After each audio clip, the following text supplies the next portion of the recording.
Tonight, we're going to explore one of the most fundamental aspects of reality, a presence so constant you've never known a moment without it.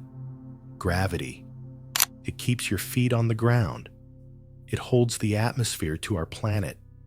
It orchestrates the grand dance of planets around the sun and governs the majestic whirl of galaxies billions of light years away. You think you know it. You were taught it's a force, an invisible pull. But here is the truth that will reshape your understanding of the cosmos. Gravity isn't a force at all. It's something far stranger, more beautiful, and woven into the very fabric of reality itself. Before we dive into this profound revelation, if you're intrigued by the idea that everything you know about gravity might be incomplete, a quick like or subscribe truly helps this channel grow. It's a small gesture for you, but it makes a monumental difference for me, allowing us to unravel more mysteries together. Now let's begin this journey into what gravity truly is. Consider your everyday experience. You drop an object. It falls. Simple.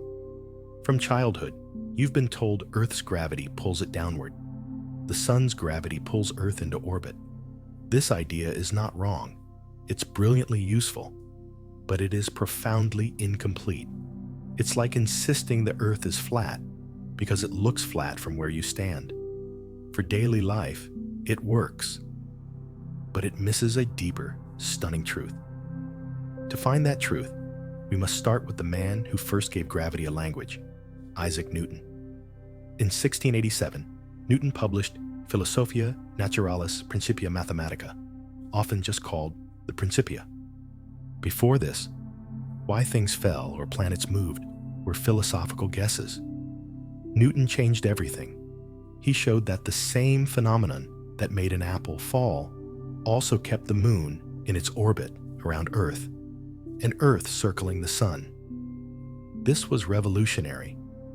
People believed the heavens and Earth operated under different rules. Newton unified them with a single set of mathematical laws. Newton's law of universal gravitation states that every object in the universe attracts every other object with a force.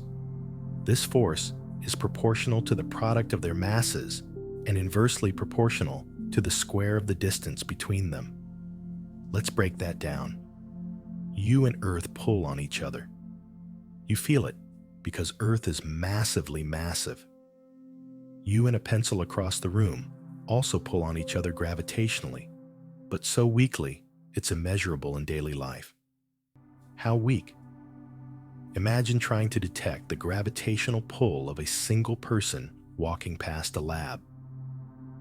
You'd need a detector with arms roughly the distance from our sun to Saturn, about 10 billion kilometers long. Anything shorter, and the signal is drowned by quantum noise. That's why you can feel the tug of a tiny magnet or a static shock from a doorknob. Yet the gravitational pull between two people standing close is less than the weight of a single bacterium. Gravity is staggeringly weak compared to other forces, one of physics' great mysteries. Then, there's the inverse square law. Double the distance between two objects, and the gravitational pull isn't halved. It drops to a quarter. Triple the distance, and it falls to a ninth. This mathematical rule is why gravity only dominates when the masses are truly enormous, like planets and stars. Newton's equations were spectacularly successful. They predicted planetary motions with uncanny accuracy, explained ocean tides as the moon's pull on Earth's waters, and described why outer planets orbit more slowly. They even led to the discovery of new planets. In 1846, astronomers noticed Uranus wasn't moving exactly as predicted. Using Newton's laws, they calculated where an unknown planet must be to cause those wobbles. They pointed their telescopes there and found Neptune, exactly where the mathematics said it should be. For over 200 years, Newtonian gravity was the final word. It seemed complete. But there were tiny, nagging problems. The most famous was the orbit of Mercury.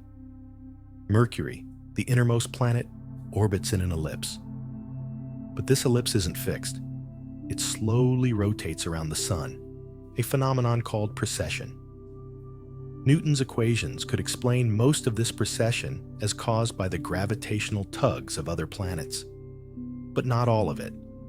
Observations showed Mercury was precessing about 43 arcseconds per century, faster than Newton's theory predicted. That's a tiny amount, roughly 180th of a degree per century. But it was real, persistent, and measurable. Scientists searched for an explanation. Perhaps an undiscovered planet, dubbed Vulcan, was pulling on Mercury. But no Vulcan was found. Perhaps Newton's laws needed a slight adjustment. Nothing worked. This tiny discrepancy was a ghost in the machine of celestial mechanics, a mystery that remained unsolved for decades, hinting that something fundamental was missing from our understanding of gravity itself. That mystery would wait until 1915, when a patent clerk turned physicist named Albert Einstein would publish a theory that didn't just tweak Newton's laws, but completely reimagined the stage upon which the universe performs, the very nature of space and time.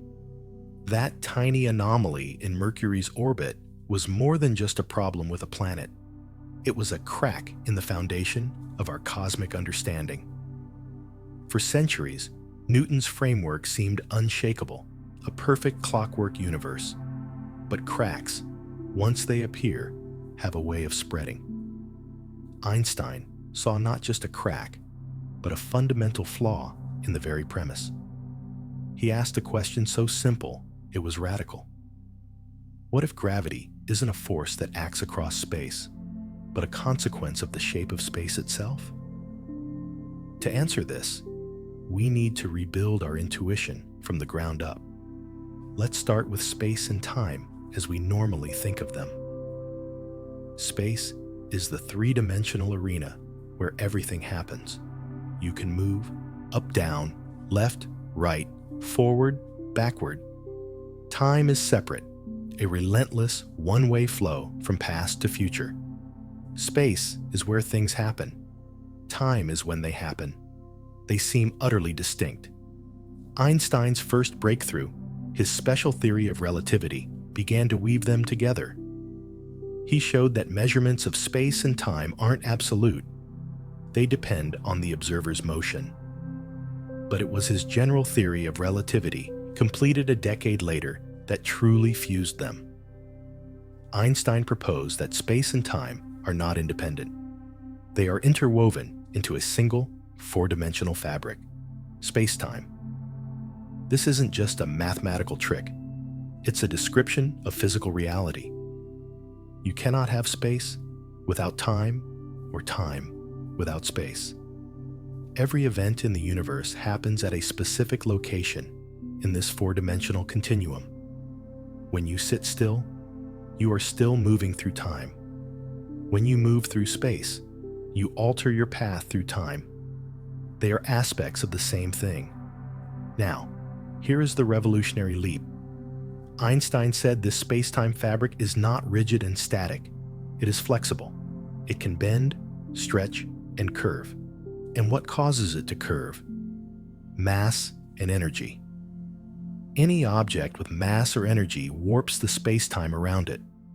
The more massive the object, the greater the curvature. The Earth curves the space-time around it. Our Sun, being vastly more massive, curves space-time much more profoundly. Even you, right now, are curving the space-time around you by an infinitesimally tiny amount. Everything that exists contributes to the bending of this cosmic fabric. To visualize this, imagine a taut, horizontal rubber sheet. This sheet represents a two-dimensional slice of space-time. If you place a heavy bowling ball in the center, it creates a deep depression. The sheet is now curved. Now, roll a marble across the sheet. If you roll it near the bowling ball, the marble won't travel in a straight line. Its path will curve inward, following the slope of the depression. It will orbit the bowling ball or spiral into it. From the marble's perspective, it's just rolling in a straight line. But because the sheet itself is curved, the straightest possible path for the marble is a curve around the heavy mass. This is the essence of gravity, according to Einstein. The planets are not being pulled by the sun's force. They are simply following the straightest possible path, what physicists call a geodesic, through the curved spacetime created by the sun's mass. They are, in a very real sense, falling freely around the curvature. This analogy has limitations, crucial ones. The rubber sheet is a 2D surface bending into a third spatial dimension we can see. Space-time is four-dimensional, and its curvature isn't a bending into another dimension we can visualize. It's intrinsic. The geometry of space-time itself is warped. Also, in the analogy, we use Earth's gravity to make the bowling ball sink, which is circular reasoning when explaining gravity. So, it's a helpful picture, but don't take it literally. The real thing is a geometric property of the universe itself. What does curved spacetime really mean for geometry? In flat space, the shortest distance between 2 points is a straight line. On the curved surface of a globe, the shortest path between 2 cities is a great circle route, a curve. That's why flights from New York to Tokyo go over Alaska. It's the shortest path on a sphere. In curved spacetime, the shortest or straightest paths are these geodesics. A planet's orbit is a geodesic, a straight line in the curved geometry of the solar system. This profound shift from force to geometry explains phenomena that were mysteries or coincidences in Newton's world. Consider why astronauts on the International Space Station are weightless. They are not beyond Earth's gravity. In fact, at 400 kilometers altitude, Earth's gravitational pull is still about 90% as strong as on the ground. They float because they and their station are in a state of continuous freefall. The station is moving sideways so fast that as it falls toward Earth, it keeps missing it. The astronauts inside are falling at the exact same rate as the station. They are following a geodesic, their natural, unforced path through the curved space-time around Earth. You experience this same weightlessness briefly when you jump off a step. For that split second, you are in free fall, following a geodesic. Einstein formalized this with his equivalence principle. There is no experiment you can do inside a small, closed room that can distinguish between being in a uniform gravitational field and being in a rocket accelerating at a constant rate in deep space. Stand in an elevator on Earth. You feel the floor pushing up. Sit in a rocket accelerating at 9.8 ms2 in empty space. You'd feel the floor pushing up in exactly the same way. The experiences are identical. This principle is the cornerstone of general relativity. It means that gravity, locally, is indistinguishable from acceleration. And from this simple, powerful idea flow some of the most incredible predictions ever made by the human mind. Predictions that transform our understanding of time, light, and the ultimate fate of the cosmos. The equivalence principle is a philosophical and physical bomb. If gravity is equivalent to acceleration, and acceleration affects the flow of time, as special relativity had already shown, then gravity itself must affect time. This leads to one of general relativity's strangest and most verified predictions: gravitational time dilation. time does not pass at a universal, constant rate. The stronger the gravitational field, the more curved the spacetime, the slower time flows. This isn't a perceptual illusion. Time itself literally slows down.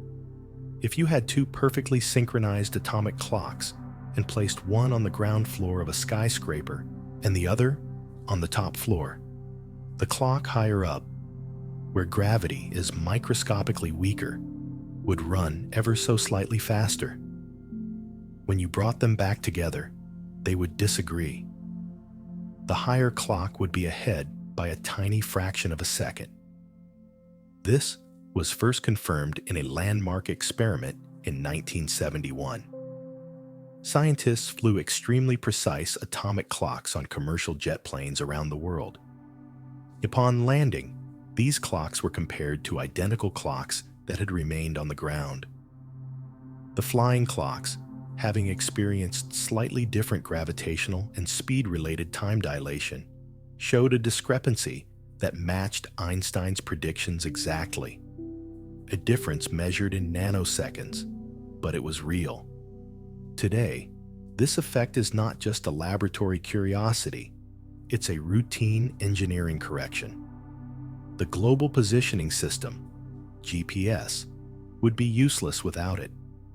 The atomic clocks on GPS satellites orbit where Earth's gravity is weaker, so they run about 45 microseconds faster per day than clocks on the ground.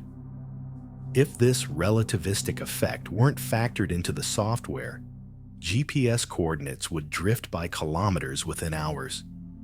Every time you use your phone's map, you are relying on the confirmed truth of Einstein's theory.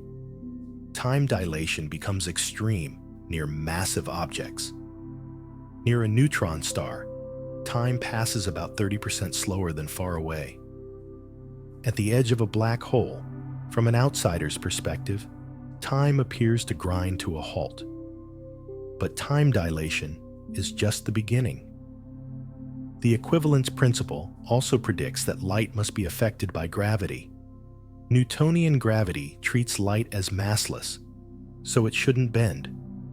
But if gravity is the curvature of spacetime, and light travels through that spacetime, then its path must curve too. Light follows its own kind of geodesic. Einstein predicted that starlight passing near the sun would be deflected by a precise, calculable amount. Testing this required a total solar eclipse to block the sun's blinding glare and reveal stars near its edge. In 1919, Arthur Eddington led expeditions to Brazil and the island of Principe off Africa. They photographed the star field around the eclipsed sun and compared it to photos of the same stars taken at night months earlier. The stars appeared shifted. The sun's gravity had bent the starlight, just as Einstein predicted. The news made headlines worldwide. Lights all askew in the heavens. Einstein became a global celebrity overnight. This phenomenon is now a standard tool in astronomy: gravitational lensing. Massive objects like galaxies or galaxy clusters act as cosmic lenses, bending and distorting the light from objects behind them. Sometimes, the lensing creates multiple images of a single distant quasar, arranged in a cross or a ring, an Einstein cross or Einstein ring. By studying this lensed light, astronomers can do the extraordinary: map the distribution of dark matter. Dark matter doesn't emit light, but it has mass, so it curves space-time and bends light. Gravitational lensing lets us see its invisible gravitational grip. This geometric view of gravity also solved the century-old mystery of Mercury with breathtaking elegance. When Einstein finally completed the complex mathematics of general relativity in 1915, one of his first acts was to calculate the orbit of Mercury. His equations, describing the curvature of spacetime around the Sun, naturally produced an extra 43 arcseconds of precession per century. No mysterious planet Vulcan, no fudged constants. The anomaly emerged directly from the geometry. Einstein was reportedly so exhilarated by this result that he experienced heart palpitations. It was a moment of pure scientific triumph, where a beautiful theory solved a stubborn problem. But if warped space-time could explain the motion of a planet, what would it predict for the most extreme warping imaginable?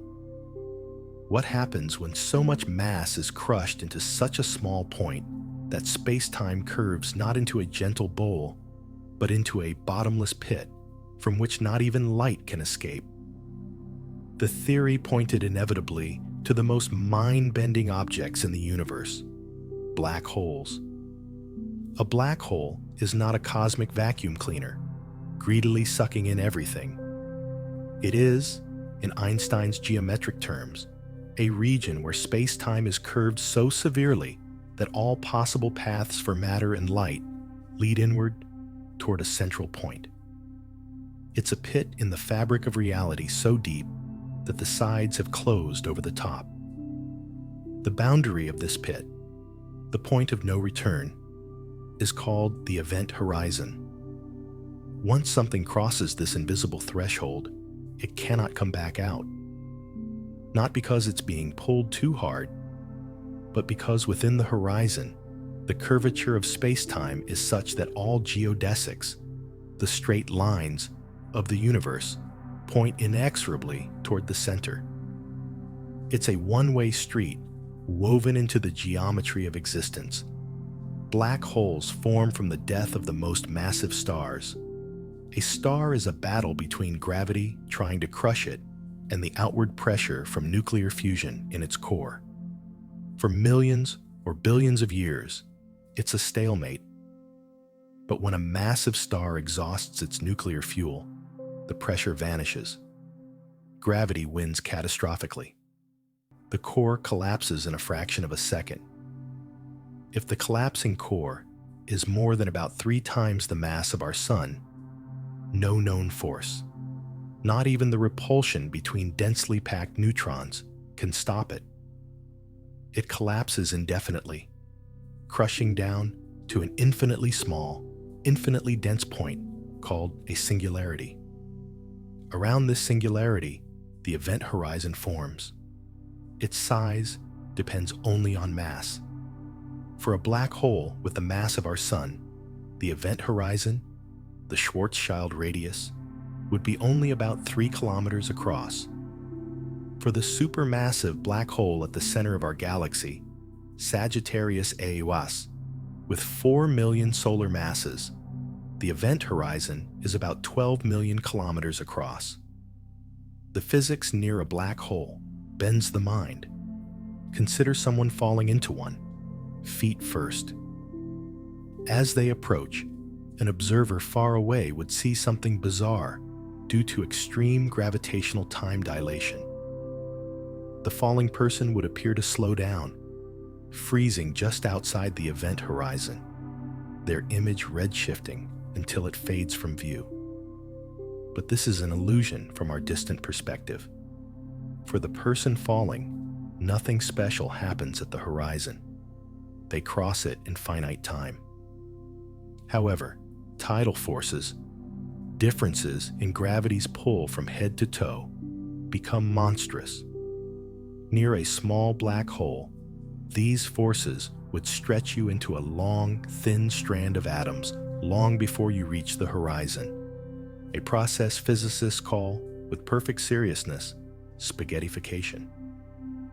For a supermassive black hole with a larger horizon, you could cross it intact, only to be spaghettified later as you approach the central singularity. And what of the singularity? It's where our physics breaks down. General relativity predicts a point of infinite density and infinite curvature, nonsensical infinities that signal the theory's limits. Most physicists believe that at such scales, quantum gravity must take over, smoothing out the singularity into something we don't yet understand. It might not be a place in space, but a moment in the inevitable future for anything inside the horizon. Roger Penrose's cosmic censorship conjecture posits that nature hides these singularities behind event horizons, protecting the causal order of the universe. We have never seen a naked singularity, and perhaps we never will. Black holes aren't completely black either. In 1974, Stephen Hawking applied quantum mechanics to the space just outside the event horizon. He realized that the intense, curving gravitational field could coax particle-antiparticle pairs, which constantly flicker in and out of existence in empty space, into becoming real. If one particle falls into the black hole, the other can escape. To an outside observer, this looks like a faint emission of particles, Hawking radiation. This radiation carries away energy, meaning the black hole slowly loses mass and evaporates. For a stellar mass black hole, this process takes an unimaginable 1067 years, far longer than the current age of the universe. But it means black holes have a temperature and a finite life, linking gravity, quantum theory, and thermodynamics in a profound way. Yet, if things can leak out, what about information? What happens to the identity of an object that falls in? This creates the famous black hole information paradox, a raging battle between general relativity and quantum mechanics that remains unresolved. But the idea that these dark, ultra-dense objects could emit radiation shows how gravity, seen as geometry, intersects with the quantum world. And if black holes can evaporate, they can also collide, and such collisions don't happen silently in the curved space-time picture. They send out the loudest possible ripples in the fabric of space-time itself. If space-time is a flexible fabric, then violent cosmic events should send shockwaves through it, like ripples on a pond. Einstein predicted these gravitational waves in 1916, but thought they'd be too faint ever to detect. They are not disturbances in space within space-time. They are rhythmic stretching and squeezing of space-time itself. As a gravitational wave passes through you, you would be stretched slightly in one direction and squeezed in the perpendicular direction. The effect is unimaginably tiny. For decades, gravitational waves remained a theoretical curiosity. Then, in the 1970s, astronomers Russell Hulse and Joseph Taylor discovered a binary system of two neutron stars orbiting each other. They noticed the orbit was decaying at exactly the rate predicted if the system were losing energy by radiating gravitational waves. This was brilliant indirect evidence, earning them the Nobel Prize in 1993. But the direct detection required an instrument of almost impossible sensitivity. That instrument was LIGO, the Laser Interferometer Gravitational Wave Observatory. It consists of two facilities in the US, with arms 4 kilometers long arranged in an L shape. A laser beam is split and sent down each arm, bouncing off mirrors to recombine. In the absence of a wave, the light waves cancel out. But if a gravitational wave passes, it stretches one arm and compresses the other, changing the travel distance for the light by a minuscule amount, creating a detectable signal. How minuscule? For LIGO's first detection, the change in arm length was about 1/10,000th the width of a proton. It's like measuring the distance to the nearest star to within the width of a human hair. On September 14, 2015, both LIGO detectors heard a chirp. The signal matched the prediction for two black holes, 29 and 36 times the sun's mass, spiraling together 1.3 billion light-years away. In a final frantic dance, they merged into a single 62 solar mass black hole. Wait, 29 plus 36 are 65. Where did the missing 3 solar masses go? They were converted via Einstein's EMC2 into pure energy of gravitational waves. In that brief moment, the merger released more power and gravitational waves than all the stars in the observable universe combined emit in light. It was a stunning confirmation of general relativity. Since then, LIGO and its European counterpart Virgo have detected dozens of events: black hole mergers, neutron-star collisions. In 2017, they detected the merger of two neutron stars, an event also seen by telescopes across the electromagnetic spectrum, from gamma rays to radio waves. This ushered in multi-messenger astronomy, where we hear the event in space-time ripples and see its light simultaneously. Gravitational wave astronomy is revolutionary. It lets us hear the universe in a way light cannot show us. The waveform of a neutron-star collision encodes secrets about the ultra-dense matter at their cores, testing physics at extremes impossible on Earth. It measures cosmic distances independently, helping us pin down the universe's expansion rate, and it tests general relativity itself in the strong field regime. So far, Einstein is still right. The detection of these ripples is perhaps the most direct proof that space-time is a dynamic, flexible entity. But gravity's influence doesn't stop at stellar corpses or colliding galaxies. Its geometry shapes the universe on the grandest of scales, leading us to the most profound and puzzling discoveries of modern cosmology: that most of the universe is made of stuff we cannot see. When astronomers measure how fast stars orbit the center of their galaxies, they find a puzzle. The stars on the outskirts are moving far too quickly. Based on the visible matter, stars, gas, dust, the galaxy's gravity shouldn't be strong enough to hold these fast-moving stars.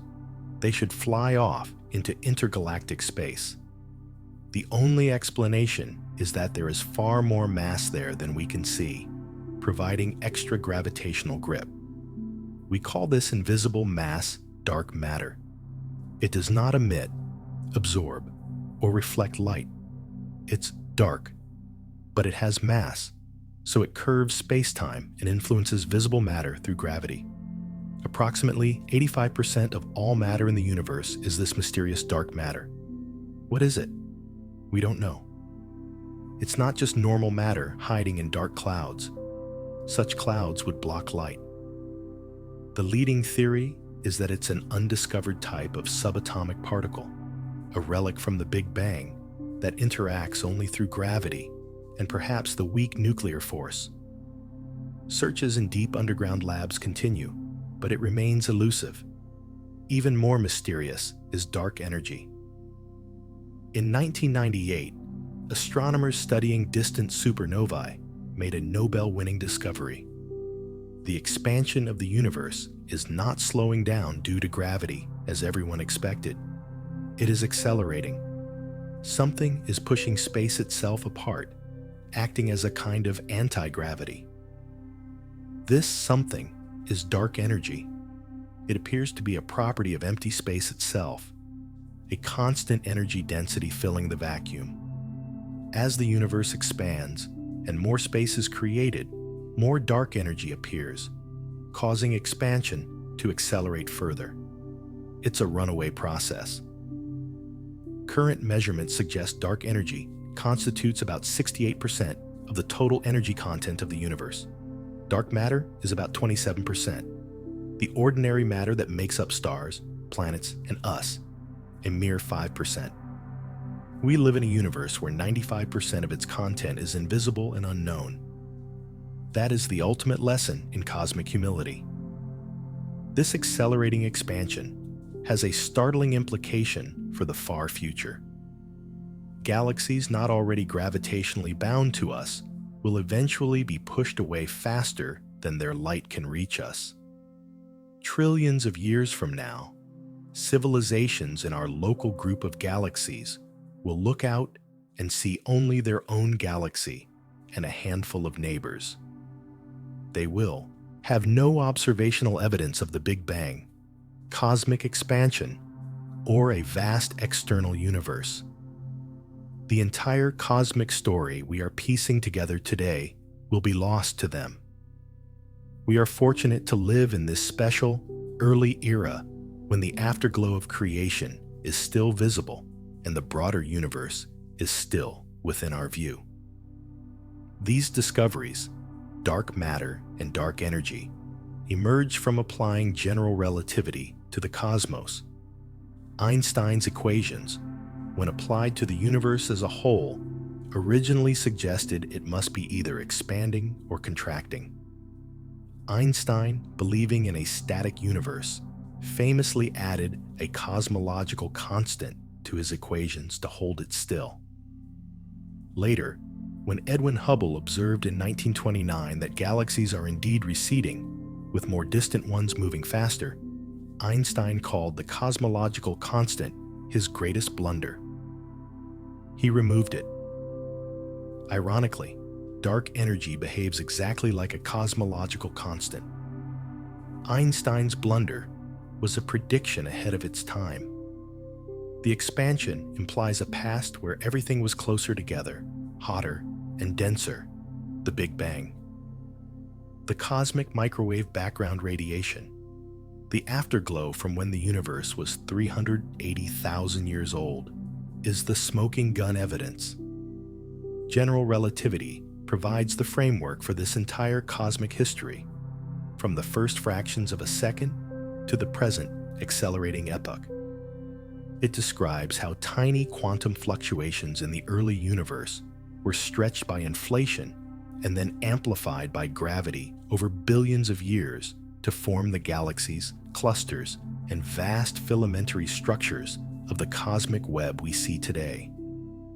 Gravity, as space-time curvature, is the great architect of the universe's large-scale structure. General relativity is not just a theory of the cosmos, it's a theory that has been tested with exquisite precision here and now. Every time you use a GPS device, you are performing a test of both special and general relativity. The satellite clocks must be corrected for both their speed, special relativity, and their position in Earth's weaker gravity, general relativity. Without these corrections, the system would fail in minutes. But the tests go far beyond practical engineering. We've already discussed the classic tests: the bending of starlight, the precession of Mercury, gravitational redshift, and time dilation. But modern tests are even more stringent. In 2004, NASA's Gravity Probe B mission tested frame dragging, the idea that a massive rotating object, like Earth, drags space-time around with it as it spins, like a spoon twisting in honey.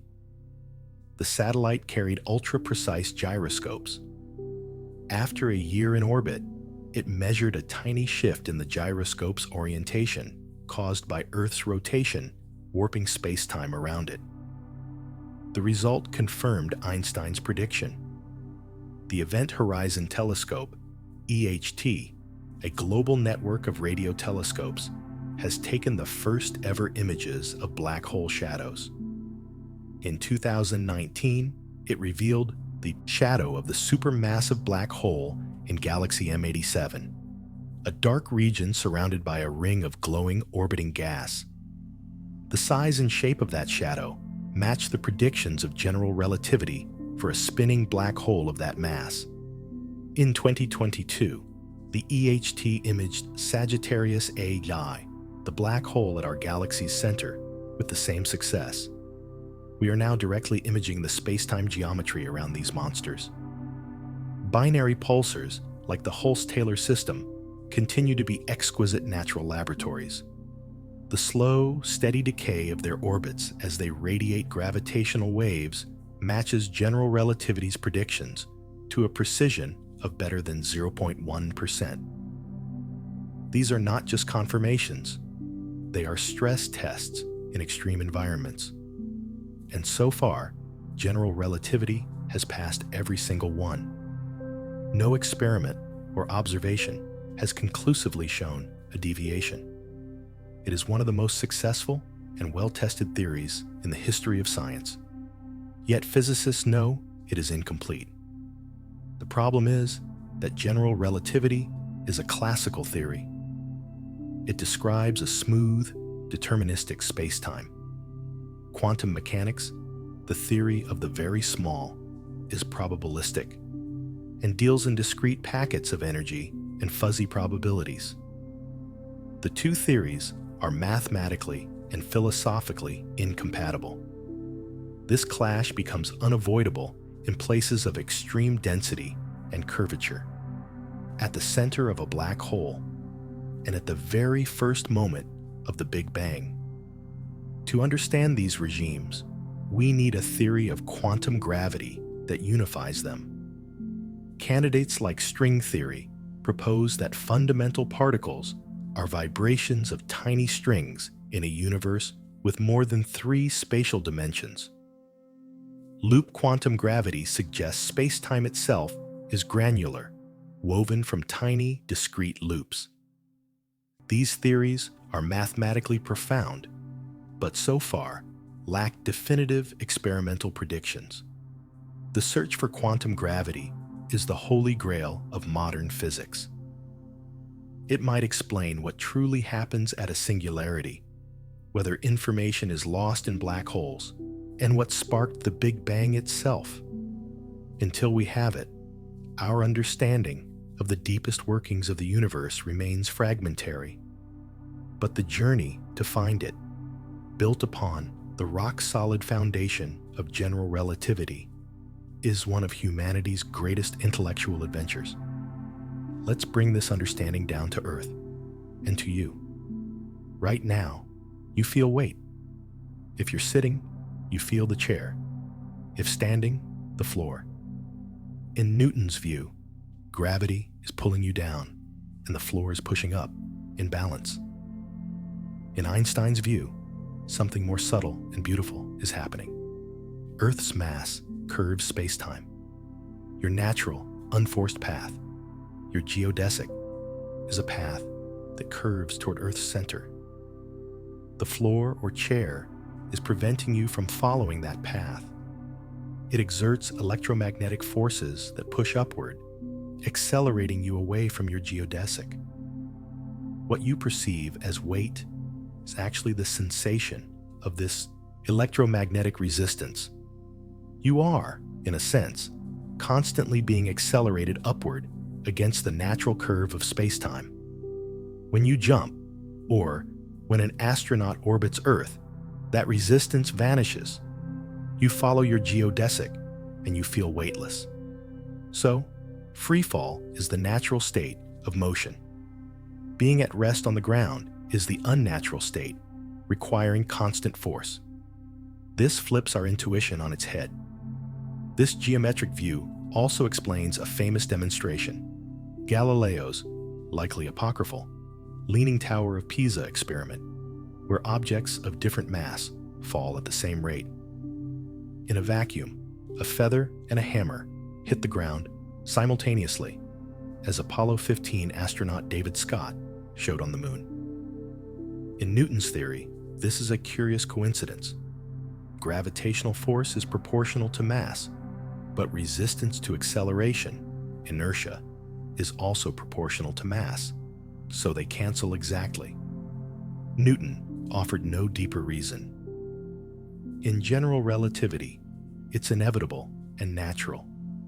All objects simply follow the same geodesic through the local curved spacetime. The path doesn't care about the object's mass or composition. The geometry is the same for all. You live immersed in this curved spacetime. When you throw a ball, its arc is a geodesic. When you see the moon hanging in the sky, you are watching an object in perpetual freefall, following a geodesic so perfectly balanced between forward motion and inward curvature that it has missed the Earth for billions of years. The planets, the sun, the stars in our galaxy, all are following their geodesics through a space-time shaped by the combined mass of everything. You are part of this cosmic ballet. The atoms in your body, the carbon, oxygen, iron, were forged in the hearts of stars that lived and died billions of years ago. Their explosive deaths scattered these elements across space. Gravity, over eons, gathered this stardust into clouds, then stars, then planets. You are not just in the universe. You are a product of it, made of atoms that have journeyed across curved space-time for eons to become you. And right now, your very presence is curving the space-time around you, an infinitesimal but real part of the universal geometry.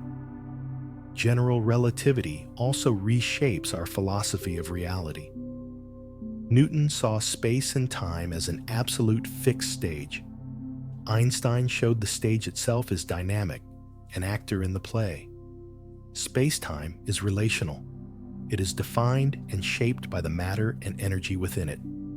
Take all matter away, and the concept of space-time might become meaningless. The universe is not a container holding stuff. The universe is the stuff and the dynamic, geometric relationships between it.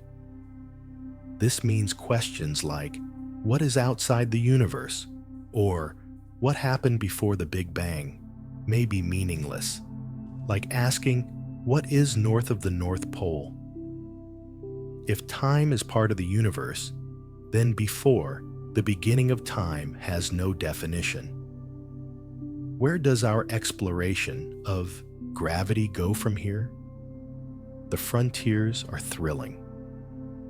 The Event Horizon Telescope will take ever sharper images of black holes, looking for deviations that might hint at new physics.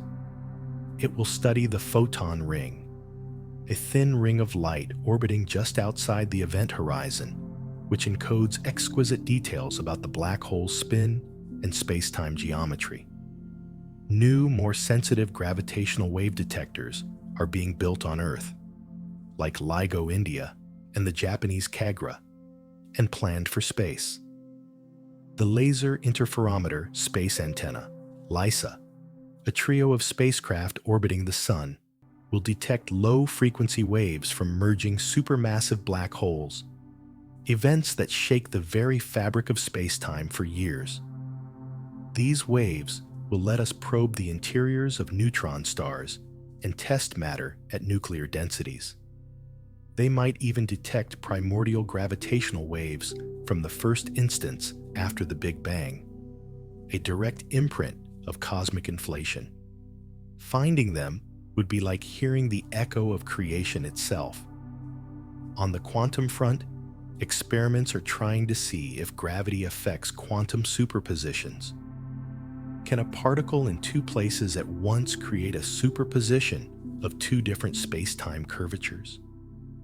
Delicate experiments with increasingly massive supercooled objects aim to find out, probing the fuzzy boundary where quantum meets gravity.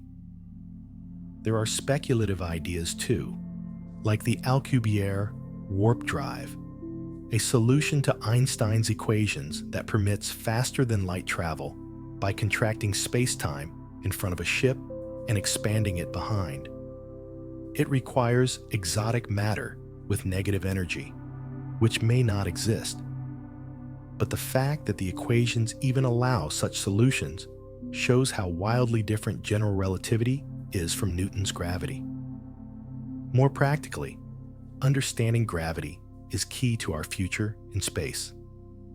Artificial gravity, via rotating habitats, is a direct application of the equivalence principle, centrifugal acceleration mimicking gravity. For long-term survival beyond Earth, mastering this will be essential. The story of gravity is the story of our evolving comprehension of reality. From Galileo's experiments and Kepler's ellipses, to Newton's universal force, to Einstein's curved space-time, each step revealed a deeper, more elegant truth. General relativity has been our guide for over a century, predicting black holes, gravitational waves, the Big Bang, and the expanding universe, all of which were later confirmed. It is the foundation of modern cosmology. Yet the universe, in its wisdom, has shown us that 95% of it is dark and unknown. General relativity, for all its power, cannot yet marry the vast cosmos with the tiny quantum world. That next great synthesis awaits. So, what should you take from this journey? First, gravity is not a force. It is the geometry of space-time. Second, space and time are a unified, dynamic fabric that bends and curves. Third, this has been confirmed by everything from GPS to images of black holes. Fourth, despite its success, the theory is incomplete, pointing to a deeper quantum reality we have yet to grasp. And finally, you are an integral part of this geometric cosmos. You are stardust, shaped by gravity, moving along the geodesics of a curved universe. When you look up at the night sky, you are not just looking at points of light. You are seeing the past, glimpsing the curved paths light has traveled for millions or billions of years. You are connected through the flexible fabric of space-time to orbiting planets, distant stars, colliding black holes, and the very origin of everything. The most incomprehensible thing about the universe, as Einstein said, is that it is comprehensible. We, on this small planet, have deduced the laws governing the cosmos.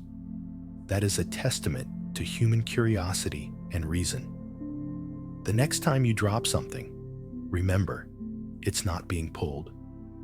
It's following the straightest possible path through the curved geometry of the universe. You are not stuck to the ground by a mysterious force.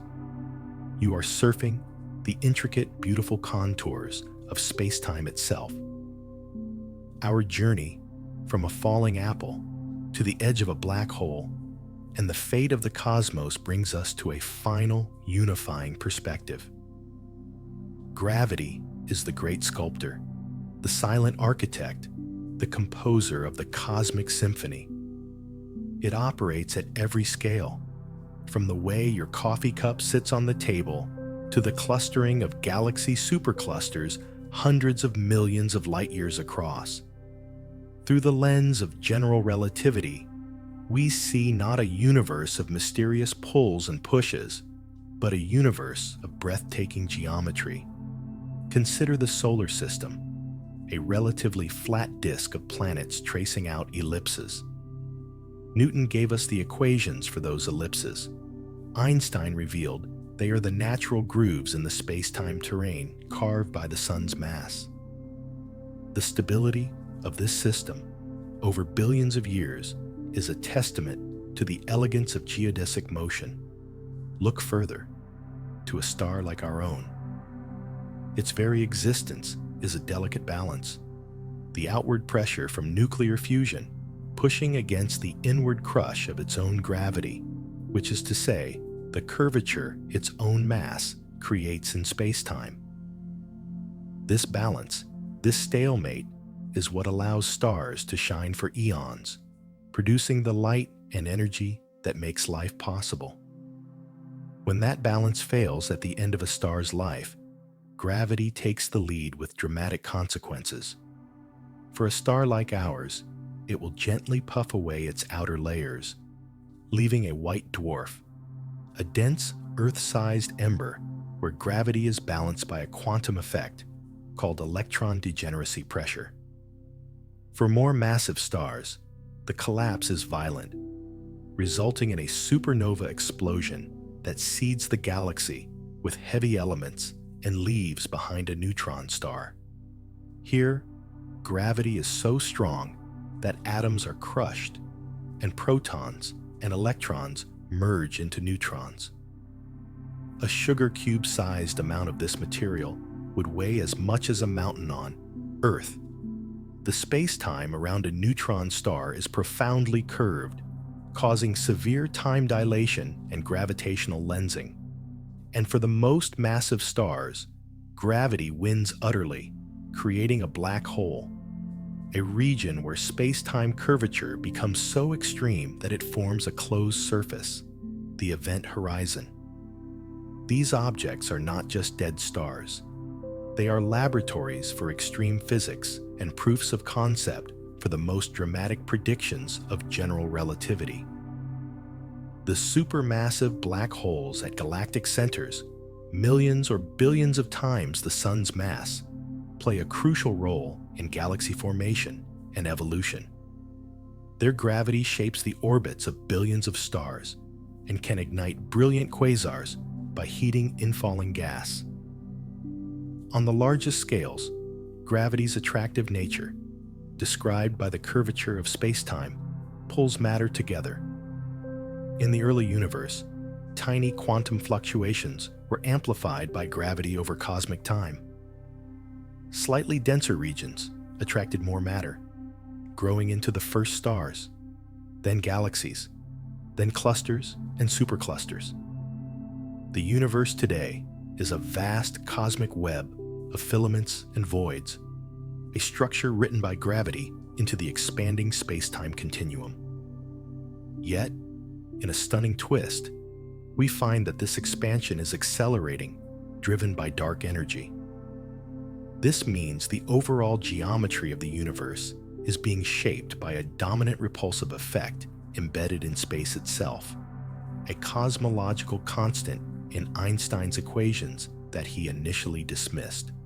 The ultimate fate of the universe, whether it will expand forever into cold, dark isolation or face some other destiny, depends on the ongoing battle between the attractive curvature caused by matter and the repulsive curvature implied by dark energy.